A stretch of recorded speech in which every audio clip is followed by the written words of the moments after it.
Bonsoir, ravi de vous retrouver pour cette nouvelle édition du 19-20. À retenir dans l'actualité de ce samedi en Poitou-Charentes, nouvelle mobilisation des anti-incinérateurs à Rochefort en Charente-Maritime. Ils dénoncent encore une fois la construction de ce brûloir à déchets nuisibles pour l'environnement. Des manifestants qui comptent également sur la justice pour faire capoter ce projet. Je vous le disais, à Rochefort, les anti-incinérateurs se sont une nouvelle fois mobilisés pour dénoncer l'inutilité, le coût et les conséquences écologiques d'un tel équipement. Nathalie Combès, Marc Millet. Alors que le chantier a commencé depuis presque un an, le combat continue pour les anti-incinérateurs. Les opposants, dont les espoirs reposent désormais sur la justice, 3 recours ont été déposés auprès du tribunal administratif de Poitiers.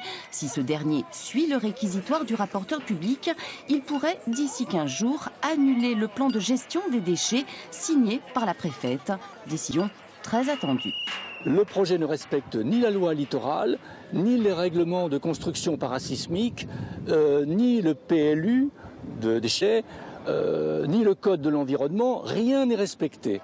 2 autres requêtes ont été déposées contre le permis de construire et l'autorisation d'exploiter. 2 recours qui ne seront pas examinés avant plusieurs mois, mais du côté des manifestants, on garde espoir.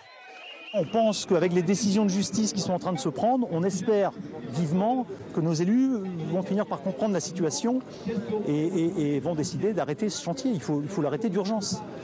Aujourd'hui, vous êtes plutôt confiant, vous pensez que ça peut arrêter un chantier comme ça? Clairement, bien sûr. Attendez, ce ne serait pas la première fois. Qu'un bâtiment se construit et qu'il ne puisse pas être exploité, ce ne serait pas la première fois. En attendant le résultat de ces 3 procédures, le chantier continue, un chantier à 86 millions d'euros censé se terminer au printemps 2017. Ses opposants, eux, restent mobilisés et se sont donné rendez-vous mardi soir au centre des congrès de Rochefort pour une nouvelle réunion publique. À Montmorillon, dans la